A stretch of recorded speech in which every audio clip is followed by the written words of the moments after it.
오늘 말씀은 로마서 13장 3절부터 7절 말씀 읽겠습니다. 다스리는 자들은 선한 일에 대하여 두려움이 되지 않고 악한 일에 대하여 되나니 내가 권세를 두려워하지 아니하려느냐? 선을 행하라. 그리하면 그에게 칭찬을 받으리라.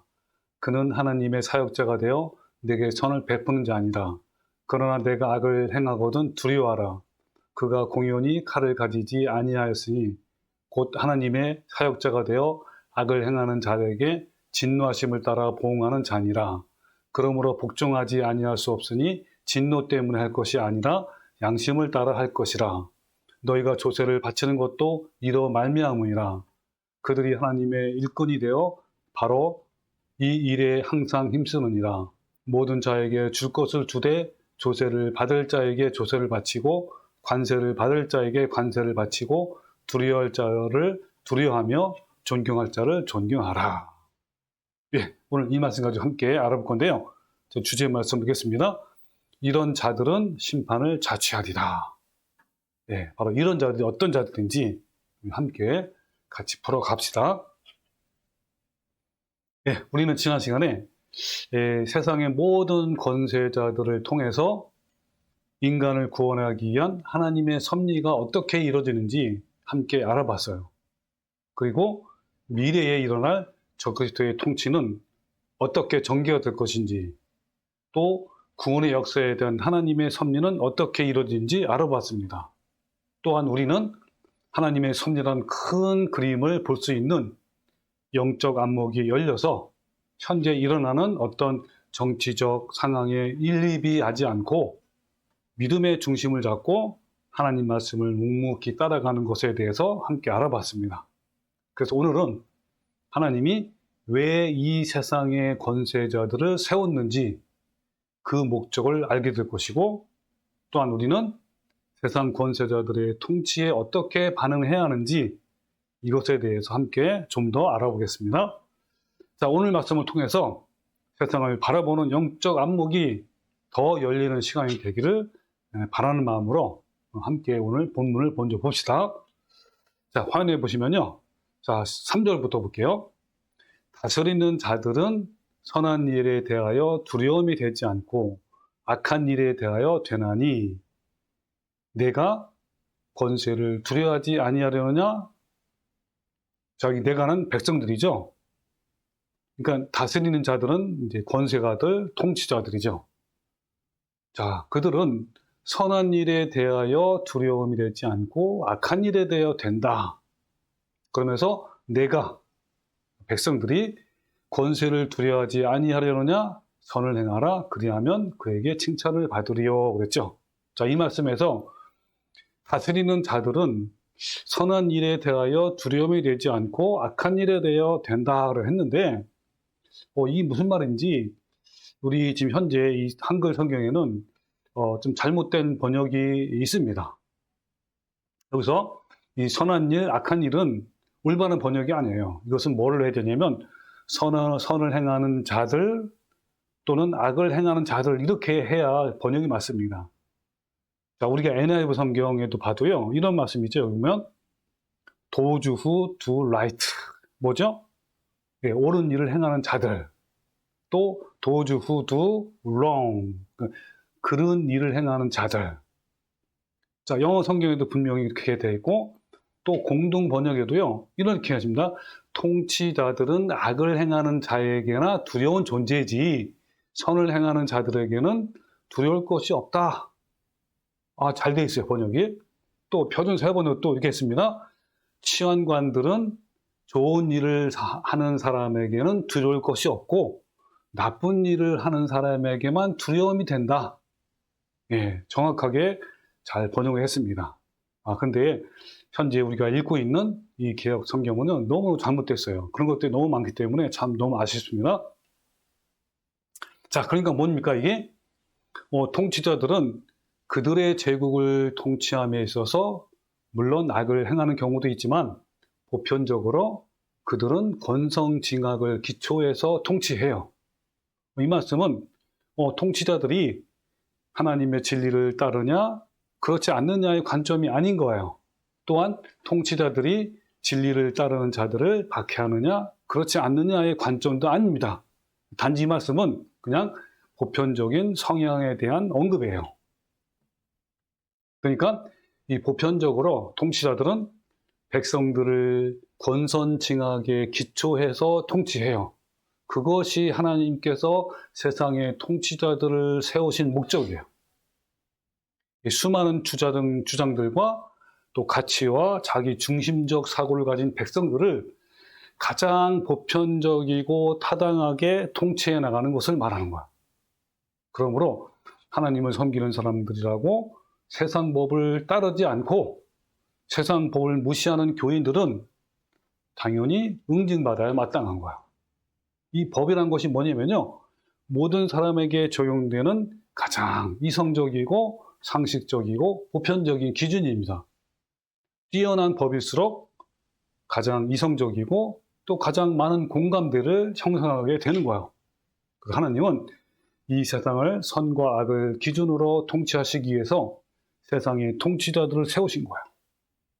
세상 통치자의 법을 통해서 사람들이 더 많이 범법을 하지 않도록 그들을 세우신 거란 말이에요. 비록 통치자들이 자신이 위법 행위를 하는 경우도 많이 있잖아요. 그렇지만 그럼에도 불구하고 그들의 통치는 권선징악입니다. 그것이 하나님께서 세상 권세자들을 세우신 목적이에요. 따라서 선을 행하는 자들은 두려울 것이 없어요. 그러나 악을 행하는 자들은 두려움을 느낍니다. 그래서 본문에 뭐라 하냐면 통치자들은 선을 행하는 자들에게는 두려움이 되지 않다. 그러나 악을 행하는 자들에게는 두려움이 된다라고 말씀한 거예요. 그러니까 보편적으로 위법 행위를 일삼는 이들은 처벌을 두려워합니다. 그러나 선을 행하는 이에게는 그런 두려움이 없어요. 그러므로 이 말씀은 그리스도인도 역시 보편적인 세상 법에 복종해야 한다는 말이에요. 탁월한 성도일수록 하나님이 세우신 세상 통치자가 제정한 법에 순종하고 그리고 선을 행해야 되는 것이 마땅한 거란 말이에요. 자, 다시 한번 화면을 봅시다. 이어서 본문에 보면 그러면서 내가 권세를 두려워하지 아니하려느냐? 그러면 선을 행하라. 이 말은 공동번역은 뭐예요? 통치자를 두려워하지 아니하려거든 선을 행하십시오. 또 표준 서변역에는 권세를 가진 사람을 두려워하지 않으려거든 좋은 일을 하십시오. 이런 뜻이란 말이에요. 그러니까 결론적으로 이 말씀은 선한 일을 해서 통치자들에 대한 두려움을 갖지 말라는 말씀이에요. 여러분 성도들은요, 하나님께서 세우신 세상 권세들이 권선징악에 근거해서 통치할 때 법을 어겨서 세상 통치자들 두려워하는 자들이 되지 말아야 한다라고 말씀하는 거예요. 다시 말해 준법을 해야 한다는 말이에요. 그래서 우리는요 세상 법에 순종해야 하는 겁니다. 이어서 본문에는 그리하면 그에게 칭찬을 받으리라. 그러니까 우리 그리스도인들은 선한 일을 행함으로 세상으로부터 칭찬을 받아야 하는 거예요.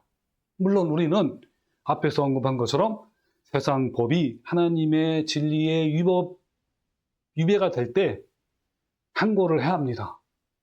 저항을 해야 돼요. 그러나 그렇지 않는 상황에서는 법을 어기면 안 되는 거예요.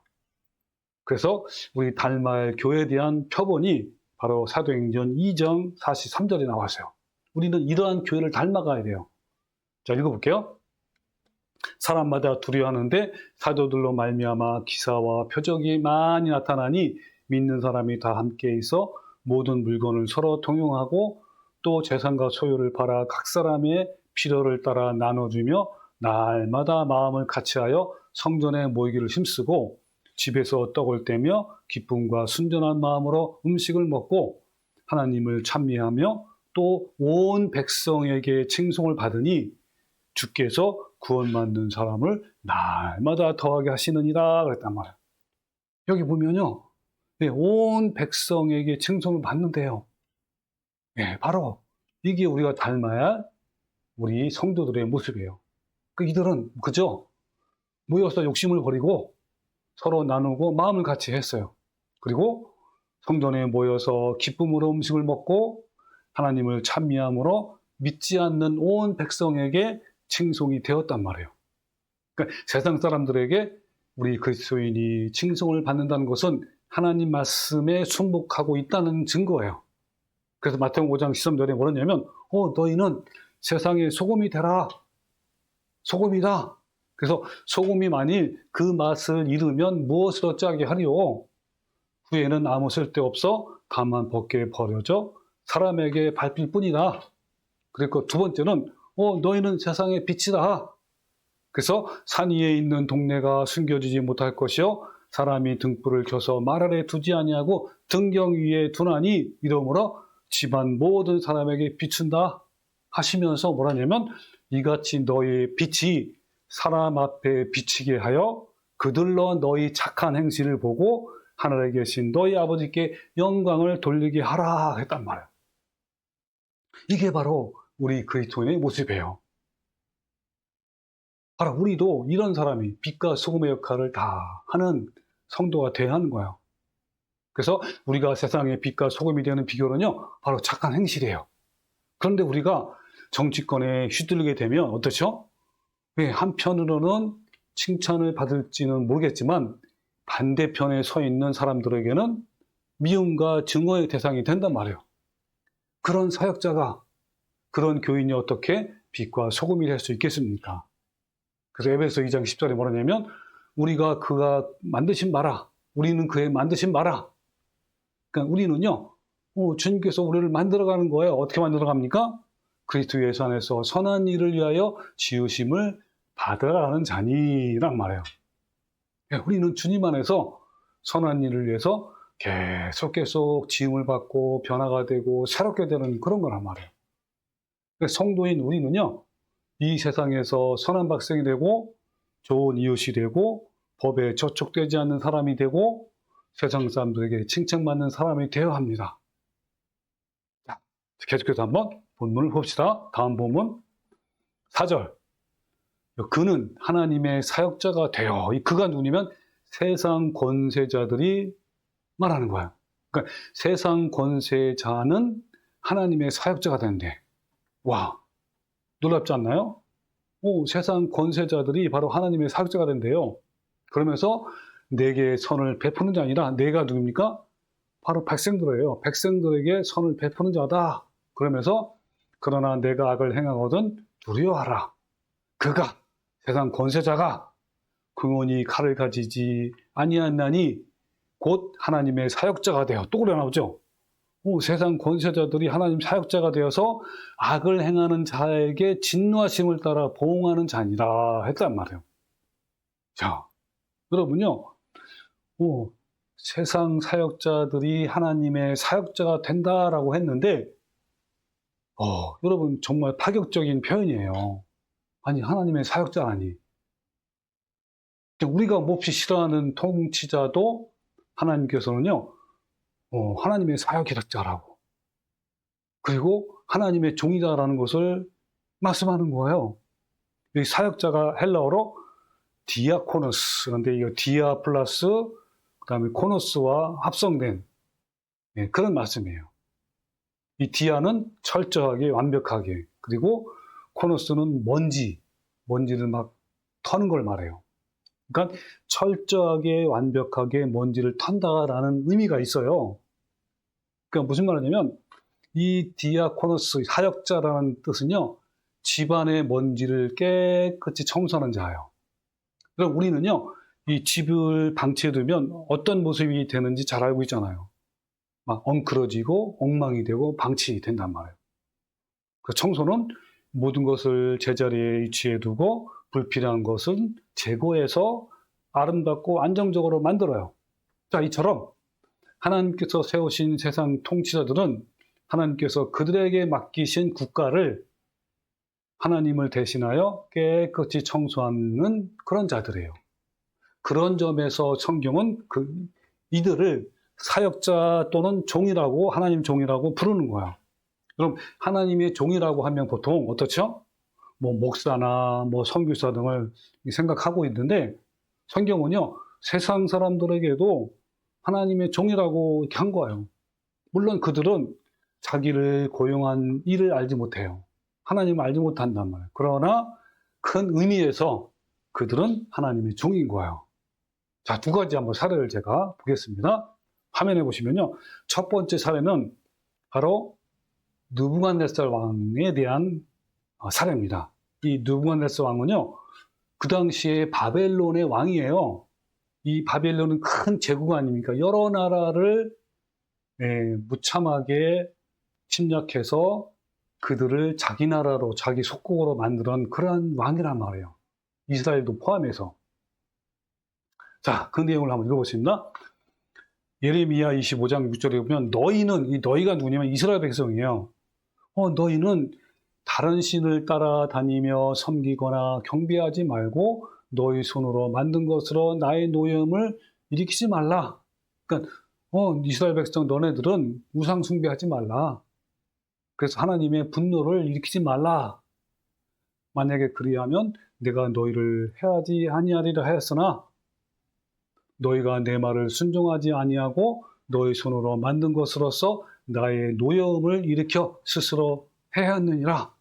우상 숭배하지 말라니까 너희는 그렇게 했다. 그래서 이 나의 하나님의 분노로 말미암아 스스로 많은 심판을 받게 된 것이다 이 말이에요. 그러면서 여호와의 말씀이니라. 그러므로 만군의 여호와께서 이같이 말씀하시니라. 너희가 내 말을 듣지 아니하였느냐? 보라, 내가 북쪽 모든 종족과 내 종 바벨론의 왕 느부갓네살을 불러다가, 여기 보세요. 여기도 뭡니까? 바벨론의 왕을 내 종, 하나님의 종이라고 부르잖아요.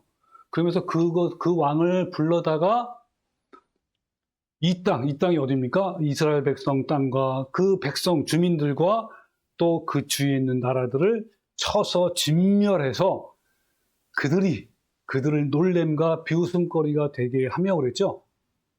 그들을 침략해서 그들을 노예로 삼겠다. 그러니까 놀램과 비웃음거리가 되겠다. 그러면서 그 땅은 영원한 폐허가 되게 할 것이라 했단 말이에요. 그 땅이 황폐해질 것이다. 자, 그러면서 여호와의 말씀이니라. 이 민족들은 70년 동안 바벨론을 왕을 섬기더라. 그러니까 이스라엘 민족이 하나님 말씀을 순종하고 하나님의 그대로 선을 행하며 살아야 되는데 우상 숭배하고 공의를 행하지 않았단 말이에요. 그러니까 바벨론의 왕의 느부갓네살 왕을 통해서 그들을 치게 한 거예요. 심판을 받게 한 거란 말이에요. 그 얘기를 한 거예요. 그러니까 하나님은 이방신을 섬기는 느부갓네살을 내 종이라고 부르는 거예요. 악을 행하는 이스라엘은 하나님께서 청수부로 세우신 느부갓네살에 의해서 이스라엘의 모든 땅이 폐허가 될 것이라고 예언했단 말이에요. 또한 느부갓네살 왕을 섬기지 아니하는 나라는 하나님이 징계하신다고 또 경고하셨어요. 바로 그 말씀이 예레미야 20장 8, 6절에 나와요. 자, 볼까요? 이제 내가 이 모든 땅을 내 종 바벨론의 왕, 여기 또 내 종이죠. 하나님의 종, 바로 느부갓네살의 손에 주고 또 들짐승들을 그에게 주어서 섬기게 하였나니. 그러면서 모든 나라가 그와 그의 아들과 손자를 그 땅에 기한에 이르기까지 섬기리라. 그러니까 하나님의 백성들이, 이스라엘 민족이 하나님을 섬기지 않고 온전히, 그러니까 어때요? 바로 바벨론의 왕 느부갓네살을 통해서 그들을 어떻게 했냐면 여기 나오죠. 노예로 섬기게 했단 말이에요. 그 또한 많은 나라들과 큰 왕들이 그 자신을 섬기리라. 여호와의 말씀이니라. 바벨론의 왕 느부갓네살을 섬기지 아니하며 그 목으로 바벨론의 왕의 멍에를 매지 아니하는 백성과 나라는 내가 그들이 멸망하기까지 칼과 기근과 전염병으로 그 민족을 벌하리라 한 거야. 그러니까 이 바벨론의 왕 느부갓네살을 섬기지 아니하는 나라는 하나님이 징계하겠다는 거예요.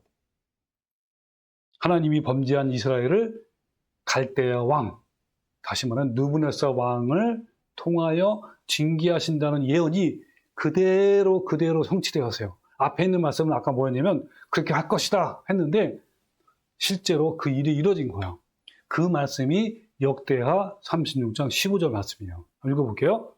그 조상들의 하나님 여호와께서 그의 백성과 그 거하시는 곳을 아끼사 부지런히 그의 사신들을 그 백성에게 보내어 이르셨으나, 그러니까 하나님께서 이스라엘 백성을 하나님 말씀을 순종케 하기 위해서 선지자들을 부지런히 그 백성에 보냈단 말이에요. 그러나 그의 백성이 하나님의 사신들을, 즉 선지자들을 막 비웃고 그의 말씀을 멸시했죠. 그의 선지자들을 막 욕했죠. 여호와의 진노를 그의 백성에게 미치게 하여 회복할 수 없게 하였으므로, 예. 그렇기 때문에 어떻게 했다는 거야? 하나님이 갈대아 왕, 바로 느부갓네살의 손에 그들을 다 넘기심에 그가 와서 그들의 성전에서 칼로 청소년들을 죽이고, 보세요. 청년 남녀와 노인과 병약한 사람들을 긍휼히 여기지 아니하였으며, 또 하나님의 전에 대소 그릇과 큰 그릇과 작은 그릇 만든 거죠. 또 여호와의 전에 보물과 왕과 방백들의 보물을 다 바벨론으로 가져가고, 또 하나님의 전을 불사르고 성전을 다 불태웠단 말이에요. 불사르며 예루살렘 성벽을 다 헐어버리고 그들의 모든 궁실을 다 불사르며 그들의 모든 귀한 그릇을 부수고 칼에서 살아남은 자를 그가 바벨론으로 사로잡아가매 그들을 포로로 다 잡혀갔단 말이에요. 그러면 무리가 거기서 갈대 왕과 그의 자손의 노예가 됐어요. 언제까지요? 바로 페르시아가 통치할 때까지 이르니라. 그 기간이 얼마요? 바로 70년이다라고 말씀한 거예요. 그러니까 70년 동안 노예 생활을 할 것이다 라고 한 거예요. 그럴 때 바로 사용한 그 하나님의 종이 누구입니까? 바로 바벨론의 왕 느부갓네살이라는 거예요. 그러니까 따라서 하나님은요, 참고 참으시는데 선지자의 말을 업신여기고 하나님의 진노가 회복할 수 없는 데까지 이르자 바로 갈대 왕에게 이스라엘을 다 넘기셔서 청소하게 하신 거예요. 그러니까 하나님이 갈대 왕의 손에 그들을 맡겨서 청소하게 하신 거란 말이에요. 이것이 세상 권세자가 하는 일이에요. 그러니까 이스라엘 입장에서는 절대적인 원수이지만 그 권세자 위에는 바로 하나님이 계심을 잊지 말아야 하는 거예요. 그러니까 세상 권세자들은 이 세상의 불의와 악을 청소하는 자들이고, 악한 통치자가 일어나는 것도, 또 선한 통치자가 일어나는 것도 하나님의 크신 섭리 속에 있는 거란 말이에요. 자, 두 번째 사례는 뭐냐면 바로 고레스 왕이에요. 자, 고레스 왕을 뭐라 하냐면 이사야서 44장 21절에 야곱아 이스라엘아 이 일을 기억하라. 너는 내 종이다. 여기 보면 이스라엘 백성 보고 너는 내 종이다 그런 거야. 내가 너를 지었으니 너는 내 종이니라 하면서 그 뒤에 28절에는 고레스에 대하여는, 이 고레스 왕에 대해는 이르기를 내 목자라. 고레스 왕은요 하나님의 목자래요. 그럼 목자면 바로 양떼가 있겠죠. 여러분, 고레스 왕이 하나님의 목자면 그 양떼는 누구냐면 바로 당연히 이스라엘 백성이죠. 자, 그러면서 그가 나의 모든 기쁨을 성취하리라 했단 말이에요. 그러니까 여기 이 고레스 왕도 이방인 왕이란 말이에요. 이방인 나라의 왕이에요. 근데 내 목자라고 했고 또 하나님의 모든 기쁨을 성취했대요. 그게 무슨 말이냐면 여기서 이스라엘도 내 종이라고 부르고 세상 권세자도 내 종이라고 부르고 있어요. 그런데 고레스는요 하나님을 모르는 사람인데 그를 목자라고 불렀어요. 그러면 목자가 된 고레스의 양들은 누군지 알았죠? 예, 바로 이스라엘 백성이에요. 이처럼 하나님도 모르는 고레스라는 권세자를 통해서 하나님의 일을 한 거예요. 하나님의 사역을 했단 말. 당시에 고레스가 하는 하나님의 사역이 뭐냐면 이스라엘을 성전 건축을 하는데 도움이 됐단 말이에요. 자, 이어서 본문에 보면, 자, 그가 누구냐면 세상의 권세자요. 그는 하나님의 사역자가 되어 세상 선을 내게 선을 베푸는 자 아니라 내가 누굽니까? 백성들에게. 그러니까 세상 권세자들은 하나님의 사역자가 되는 거예요. 그래서 백성들에게 선을 베푸는 자란 말이에요. 자, 이 말은 뭡니까? 예. 이런 점에서 세상 통치자들은 하나님의 사역자가 되어 우리에게 선을 베푸는 역할을 해요. 여러분, 선이라는 것이 뭐죠? 네, 그건요, 하나님께서 보시기에 좋은 상황이나 사람을 말하는 거야. 그러니까 하나님은 선한 상태를 이루어 나가기 위해 세상의 통치자들을 사용하시는 거예요.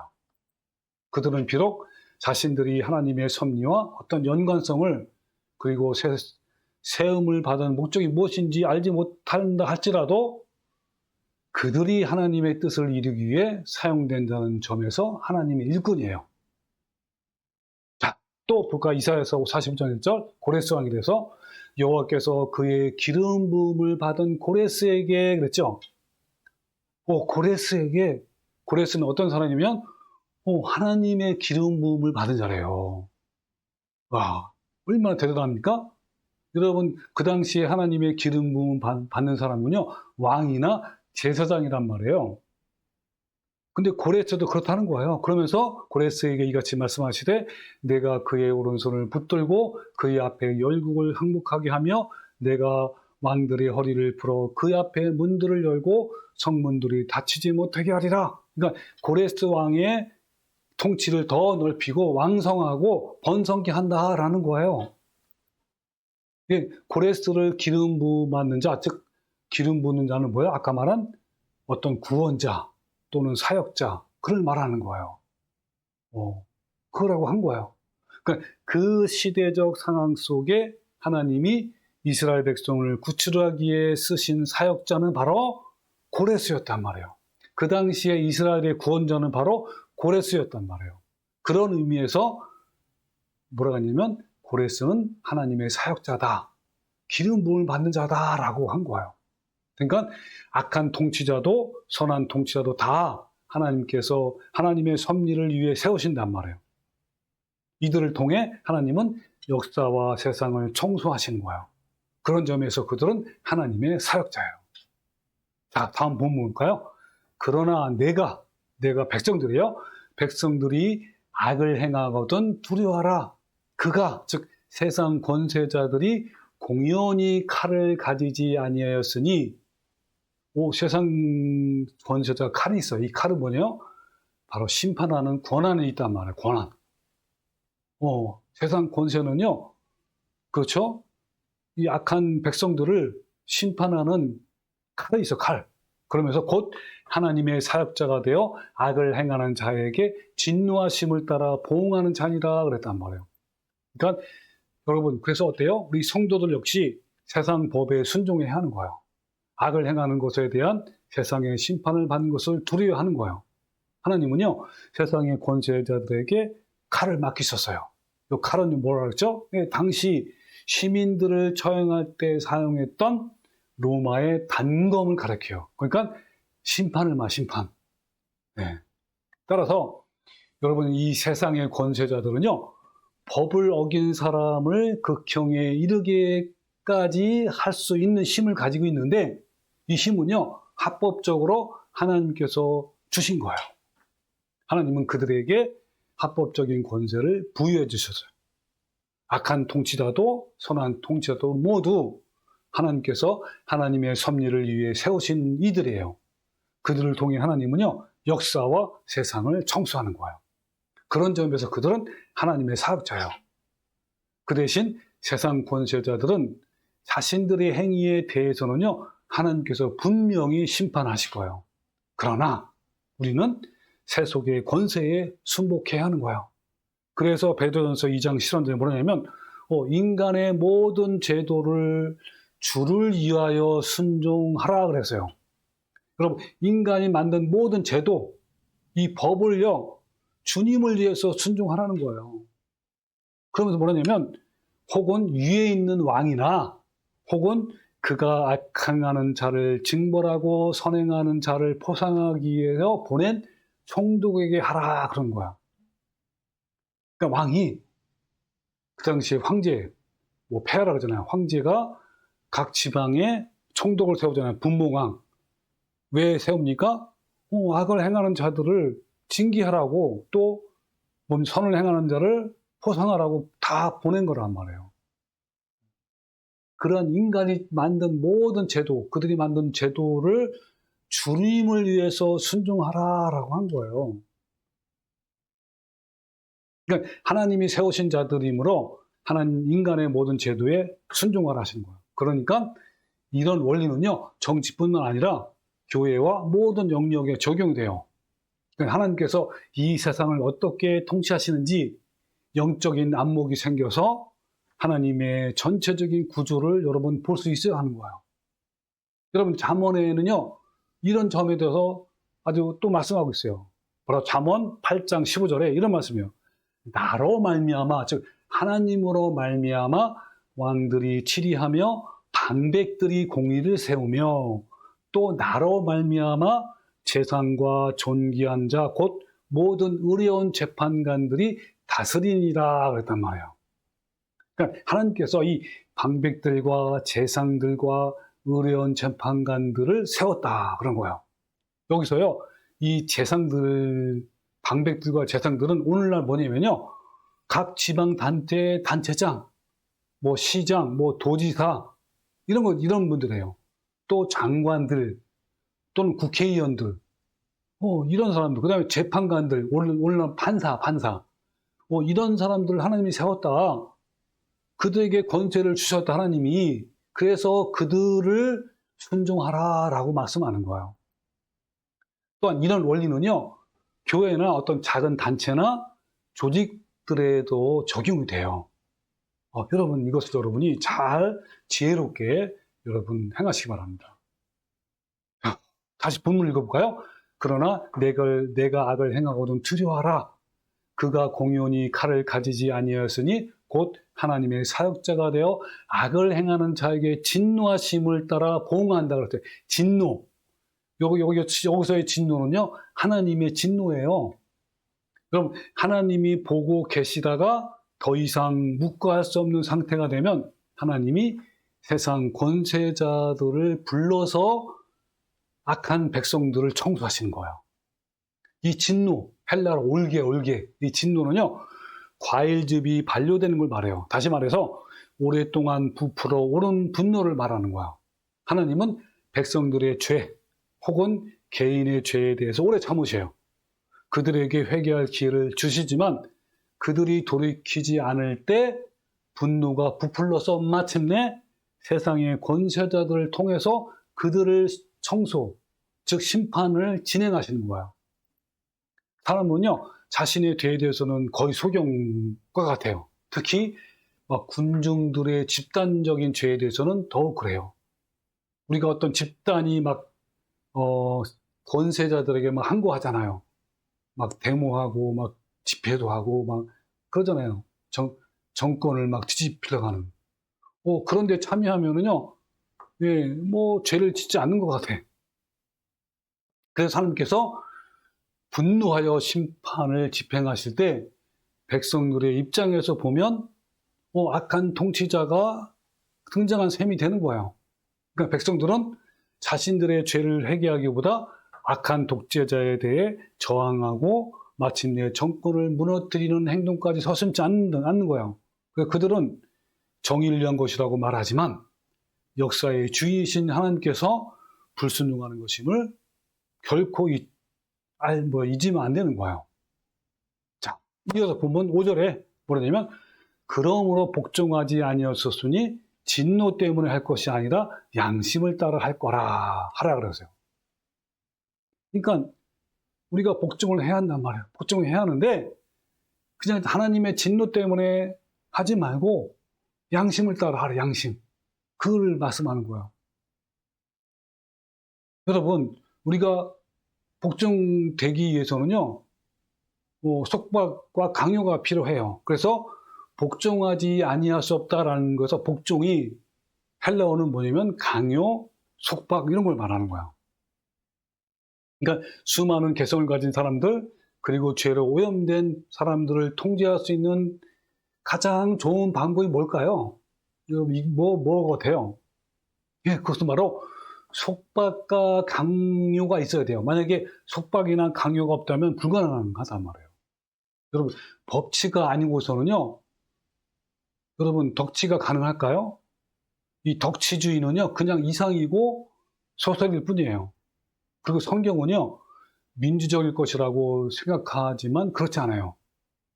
모든 것을 다 그냥 받아주고 용납한다면 하나님 나라는 이루어지지 않을 거예요. 그만큼 오염됐기 때문에 그런 거예요. 그래서 하나님은 그런 오염을, 그런 것들을 다 청소하기 위해서 아까 말한 대로 세상의 통치자를 세워서 하나님의 사역자로 일하게 하는 거란 말이에요. 그러니까 하나님은 그래서 오염된 사람을 통제하기 위해서 세속 권세자들을 세우셨어요. 그리고 그들을 통해 오염된 사람들을 강제해야만 한 거예요. 사람들은 세속 권세자에게 복종되어야만 죄의 확산을 죄를 그나마 막을 수가 있는 거예요. 물론 세속 권세자는 자신의 통치에 대해서는 하나님의 심판을 받게 되어 있어요. 그 사람에 대해서는 심판을 하나님께 맡기면 돼요. 우리가 잘못된 권세자, 악한 권세자를 심판하는 것이 아니라 그 모든 심판은 하나님께 세우셨기 때문에 하나님이 친히 심판할 거란 말이에요. 우린 거기에 맡기고 믿고 맡기만 되는 거예요. 그러니까 세상의 권세자가 백성들을 복종시키기 위해서는요, 속박이나 강요가 필요할 수밖에 없어요. 동일하게 백성이 느끼는 고통도 필연적으로 따를 수밖에 없는 거예요. 그럼에도 불구하고 여러분, 우리 성도들 포함해서 이 땅에 사는 모든 백성들이 세상 권세자들에게 복종해야 하는 이유는 그렇게 하신 분이 하나님이시기 때문에 온 거예요. 또한 죄가 이 세상에 들어온 후 하나님께서 죄의 확산을 막기 위해서 만드신 제도이기 때문에 그런 거예요. 그래서 우리는 원하지 않아도 이 국가라는 제도 속에서 사람들은 마땅히 그렇게 해야 하는 거예요. 자, 바울은 이어서 이렇게 말합니다. 본문의 5절. 그러므로 복종하지 아니할 수 없으니 진노 때문에 할 것이 아니라 양심을 따라 하라 했잖아요. 여기 진노, 아까 올개. 이 진노가 뭐라 했죠?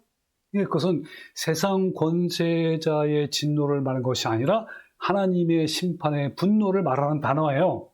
이전에 언급한 것처럼 진노는 하나님의 분노의 특성을 표현할 때 사용되는 단어예요. 그러니까 진노는 과일즙이 부풀어 오르는 것을 말하는데 더 이상 부풀어 오르면 터지는 정도, 즉 최고로 부풀어 오른 상태를 말하는 거예요.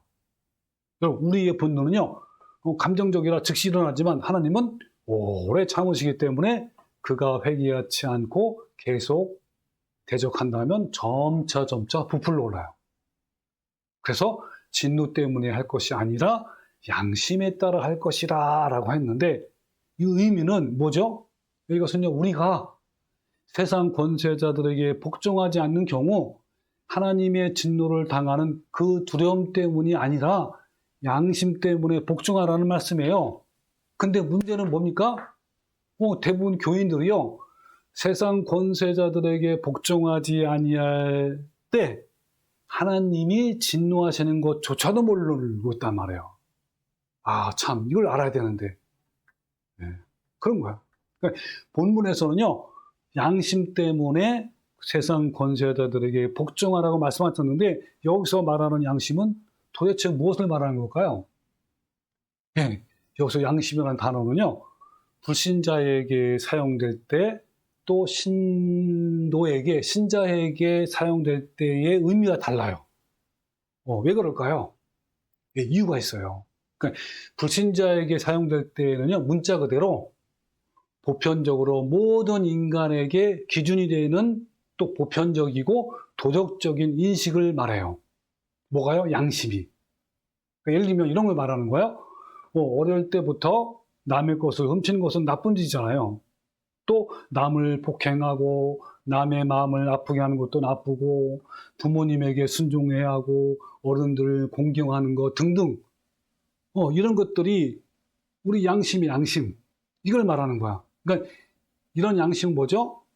일반적이고 보편적인 그런 기능을 하잖아요. 그 양심의 기능이란 말이에요. 그러니까 양심은 하나님께서 인간을 창조하실 때 인간 내면에 창조해 놓으신 하나님의 심판대예요. 그래서 인간은 어떻죠? 막 죄를 범하거나 또 보편 상식적 기준에 위배된 행위를 할 때요. 그 양심이 막 어때요? 아프잖아요. 꺼리끼잖아요. 죄의식을 느낀단 말이에요. 이 양심 때문에 인간은 마치 물이 바다를 침범하지 못하는 것처럼 보편 상식적 기준을 가지고 살아가게 되는 거예요. 물론 사람들 가운데는요, 자기 양심을 스스로 파괴한 사람도 있는데 이것을 뭐라 그러냐면 화인 맞은 양심이라고 불러요. 그러나 일반적으로 양심은 죽을 때까지 살아있어서 선과 악에 대해서 분별하게 하고 선의 길로 인도해요. 자, 그런데 우리는 주님의 구속을 받아들일 때 양심은 또 다른 변화를 겪게 돼요. 어떤 변화를 겪게 되죠? 그러니까 기본적인 양심 위에 여러분 그리스도의 구속으로 인한 신앙적 양심이 또 더해진단 말이에요. 그래서 모든 그리스도인들은요, 보편적이고 일반적인 양심에만 가책을 느끼는 것이 아니라 신앙적인 면에서도 가책을 느껴요. 그러니까 그리스도의 구속을 통해 신앙인이 된 후에 우리는 어떻죠? 네, 우리가 살아가는 삶의 기준은요, 말씀이 되잖아요. 바로 말씀이 신앙적 양심의 기초가 된단 말이에요. 그러니까 그리스도인은 어떤 말씀에 위배될 때 양심의 가책을 느껴요. 자, 예를 들면 하나님은 우리 모든 신자들에게 어떤 명령을 했냐면 이런 명령을 했어요. 너희는 박해하는 자를 축복하고 저주하지 말라 그랬고, 너희는 친히 원수를 갚지 말고 하나님의 진노하심에 맡기라, 원수를 사랑하라, 이런 명령을 했단 말이에요. 그러면 신자들에게 이 명령에 대한 신앙적 양심을 갖게 돼요. 하나님 명령했으니까 이거 하면 안 되는구나. 이런 것이 더한다면 양심에 더해요. 따라서 우리가 만약에 원수를 막 미워하고 막 저주하게 되면요, 양심의 가책을 느끼고 괴로워한단 말이에요. 왜요? 하나님 하나님 명령은 분명히 원수를 사랑하라 했는데 막 미워하고 그러면요, 양심에 막 괴로움이 있단 말이에요. 이것은요, 세상 권세자에 대한 하나님의 명령도 마찬가지예요. 그러니까 여기 오늘 말씀이 뭐죠? 권세자들에게 순종하라, 복종하라 그랬잖아요. 이 양심이 우리 안에 또 들어온 거야. 그러면 어때요? 그 다음부터는요? 네, 바로 하나님 말씀 명령대로 우리는 세상 권세자들을 복종하지 않고 순종하지 않으면 양심의 가책을 느낀단 말이에요. 네. 그러니까 여러분 성경에 나오는 수많은 말씀도요, 신자들에게 신앙적 양심이 되는 거예요. 따라서 우리 성도들의 양심은 더욱 예민하고 아프고 고통스러울 수밖에 없어요.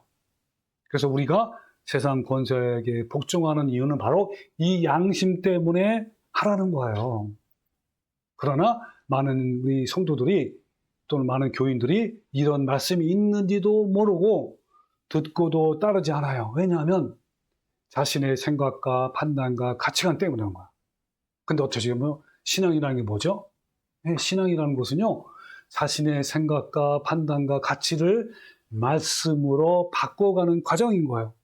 그러나 불행하게도 많은 교인들은 그럴 생각이 없어요. 그래서 대부분 교인들은 신앙적 양심으로 살아가는 것이 아니라 그냥 일반적 양심으로만 살아가요.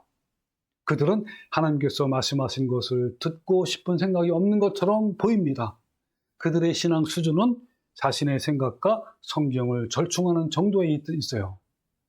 이렇게 명백히 기록되어 있음에도 불구하고 각종 구실과 성경 해석을 다르게 해서라도 또는 그 시대에만 적용되는 말씀이라고 우기면서까지 하나님 말씀에 순종치 않는 거예요. 그래서 많은 교인들은요, 신앙적 양심이 마비되었다고 말할 수 있어요. 그러나 성경은 다음과 같이 말씀하고 있어요. 어떻게 말씀하고 있죠? 같이 화면을 볼까요? 5절. 그러므로 복종하지 아니할 수 없으니 진노 때문에 할 것이 아니라 양심을 따라하라. 즉 신앙적 양심, 하나님 말씀을 따라하라라고 말씀한 거예요. 자, 이제 오늘 마지막 본문 함께 읽고 마칩시다. 6절에 보면요. 너희가 조세를 바치는 것도 이로 말미암으리라. 그러니까 너희가 조세를 바치는 것도 마찬가지다. 마찬가지로 순종해라 이 말이에요. 조세를 내라 그 말이에요. 읽어볼까요? 그들이 즉 세상 권세자들이 하나님의 일꾼이 되어 바로 이 일에 항상 힘쓰느니라. 어떤 일에 힘써요? 네, 바로 백성들을 다스리는 거, 권선징악으로 다스리는 걸 말하잖아요. 항상 힘쓴단 말이에요. 그러니까 하나님의 일꾼이다 이 말이에요. 하나님의 사역자다 그런 거예요. 그러면서 모든 자에게 줄 것을 주되 조세를 받을 자에게 조세를 바쳐라. 관세를 받을 자에게 관세를 바쳐라. 두려워할 자를 두려워하라. 존경할 자를 존경하라. 그러니까 세상 권세자들을 두려워하고 그들을 존경하라 그런 거예요. 네, 여러분 어떠신가요? 여러분 우리 성도들 역시 조세를 마땅히 바쳐야 할 이유는요. 세상 권세자들이 하나님 일꾼이기 때문에 그런 거예요. 여러분 4절에서 세상 권세자를 하나님의 사역자라고 표현했는데 그때 사역자가 뭐죠? 네, 먼지 터는 종이란 뜻으로 디아코노스였잖아요. 그러나 이 말씀, 즉 일꾼이라는 단어가 헬라어로는 뭐냐면 레이 투르코스예요. 레이 투르코스. 이 말은 뭐냐면 재산 관리인 이런 뜻이에요. 그러니까 이 세상은 하나님 것이잖아요. 만물도 뭐 동물, 식물도 인간도 그리고 국가도 다 하나님 것이에요. 하나님께서는 하나님의 국가를 관리하시기 위해서 세속 권세자들을 세워가지고 그에게 하나님의 재산 관리를 맡기신 거예요. 재산 관리자가 권세자가 잘못 관리한다면 그에 대한 심판은 피할 수 없지만 백성인 우리 역시 어때요? 그가 재산을 잘 관리할 수 있도록 마땅한 의미를 다해야 하는 거예요. 그러니까 조세를 바치고 관세를 바쳐야 하는 거란 말이에요. 이 조세는 뭐냐면 식민 통치를 받고 있는 국가가 통치 국가에게 바치는 세금이에요. 예를 들면 예전에 우리가 일제 강점기에 있었잖아요. 그때 우리가 어떤 세금을 냈냐면 일본이라는 나라에다가 세금을 냈단 말이에요. 그 세금이 조세예요. 그 다음에 관세는요, 백성이 국가에 바치는 세금이란 말이에요. 그리고 두려워할 자를 두려워하고 존경할 자를 존경하라라고 했는데 여러분 우리 성도들은요, 하나님께서 세우신 세상 권세자들을 두려워해야 되고 존경심을 가지고 그들이 공적인 일을 행하는 것에 복종해야 하는 거예요. 자, 여러분 어떠신가요? 여러분은 오늘 하나님이 분명하게 말씀하신 이 명령을 지키실 것입니까? 아니면 자신의 생각과 이념을 계속 주장하면서 이 명령을 거부하시겠습니까? 여러분, 하나님을 대적하는 자아를 따르지 마시고 십자가에 못 박으십시오. 그래서 하나님 말씀에 자신의 생각과 의지를 굴복시키십시오. 그리하지 아니하면 하나님의 심판을 받게 될 것입니다. 여러분, 우리 모두 자신의 자아를 십자가에 못 박고 오직 하나님의 말씀에 복종하는 성도가 되시기를 주님의 이름으로 축원합니다. 아멘.